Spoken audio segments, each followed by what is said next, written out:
Hello YouTube, this is Gora Radio Moscow here again with another beer review. Now I want to go to Poland for this one. This is Lech Premium, and this comes from Poznan in western Poland. I've had this one sitting in the fridge for a little while actually, but I was waiting for my friend Conrad to help me out with the translation of the brewery for this one. I'll still put the website in the description for this, but it's all in Polish just so you know. But thank you to Conrad for helping me translate the brewery website and the Wikipedias and things like that to get some information on this beer. But anyway, like I say, this beer comes from Poznan in western Poland. Incidentally, there's a team in the Polish Ekstraklasa of the Football League who are called Lech Poznan, but apparently this is just a sort of happy coincidence, if you like, that the local beer is called Lech and the team is called Lech Poznan. Apparently they've had talks before about actually forming a sponsorship deal, but these have fallen through at various times. But anyway, to get on to the history of the beer itself, this is brewed by Compania Pilavarska, who are 100% owned by the SAB Miller Group, one of the biggest breweries in the world.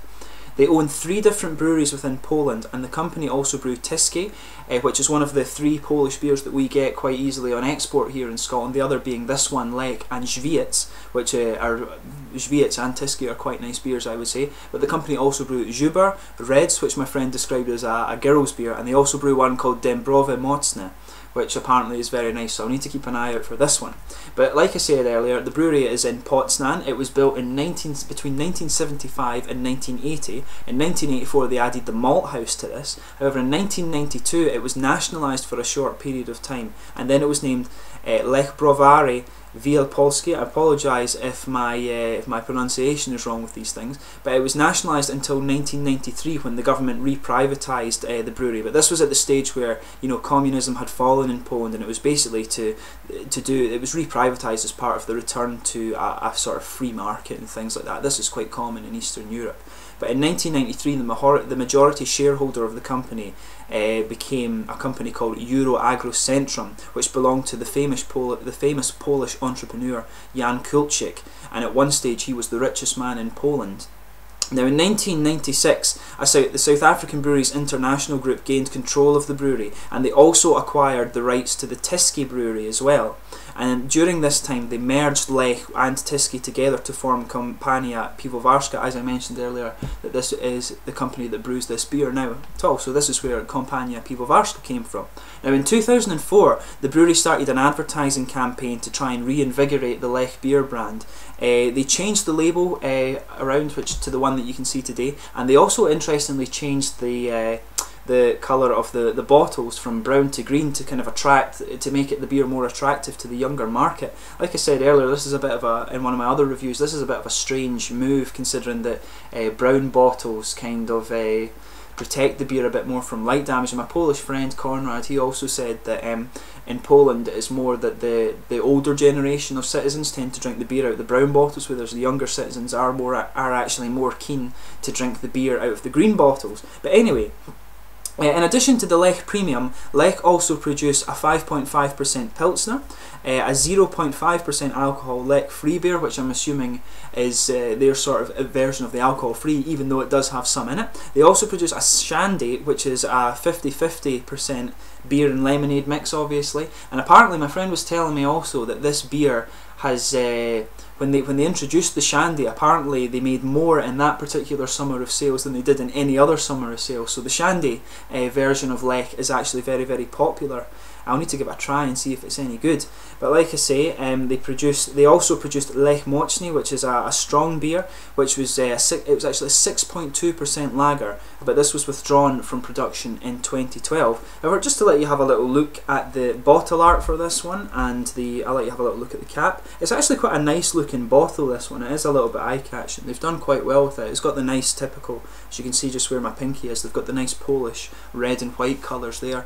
The bottle cap, just for you there, is as you can see, just Lech with the little Polish crest on it as well, with the little goats. Actually, that's little goats there on the thing I said was Polish coloured. It's a nice looking bottle and things like that. But let's get this guy open and give him a taste.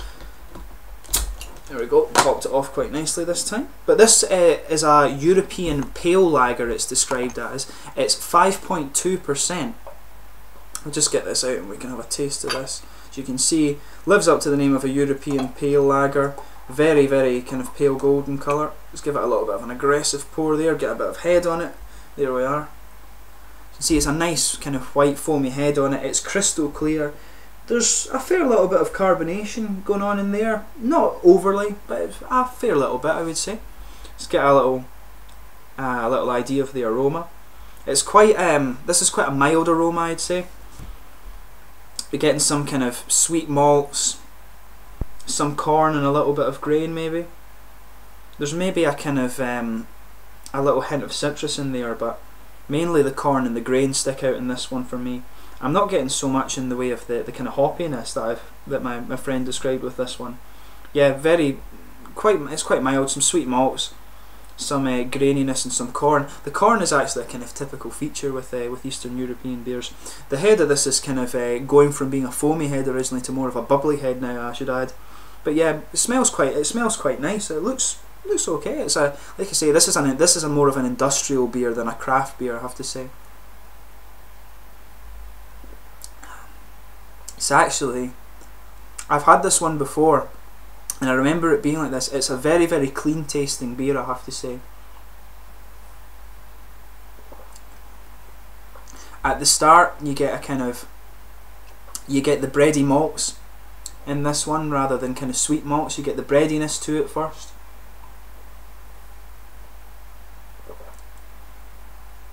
And you can also taste the corn in this one.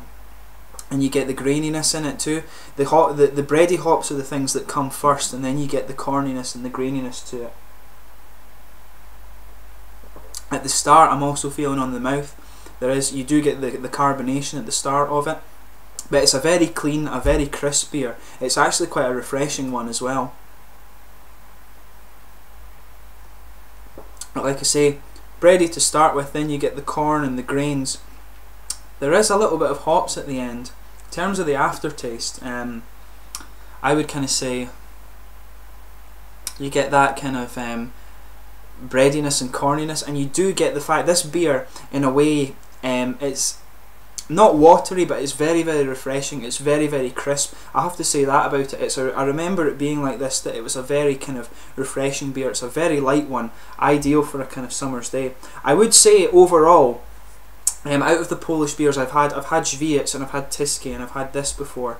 I would say this is by no means the best beer that you'll get from Poland. The Polish actually produce some very nice beers themselves, but I would say this isn't the best one you get. I would say that Żywiec has been the best one that I've had out of the Polish beers. But this is a very nice one. It's good for a summer's day. You know, if you want something very light to drink, it's good for that. I would quite happily drink this, to be honest with you.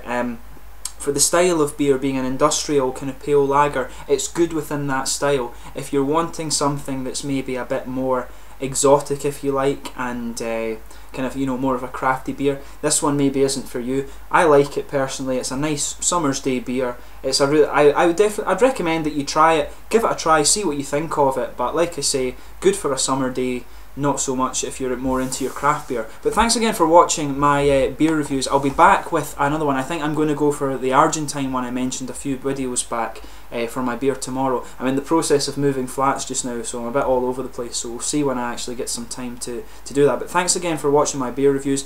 Polish people, if you are watching, please recommend some other Polish beers for me to have a look at. I will at some stage do a Żywiec and a Tyskie review, and I'll also try to get a hold of the Lech Pilsner style beer and see how that compares to this one. But thanks again for watching my beer reviews. Like I say, I'll be back with another one shortly once I get myself all sorted out. Thanks again for watching. Please like, subscribe, comment, share the videos, all the usual YouTube stuff. Thanks again for watching, and I shall be back soon.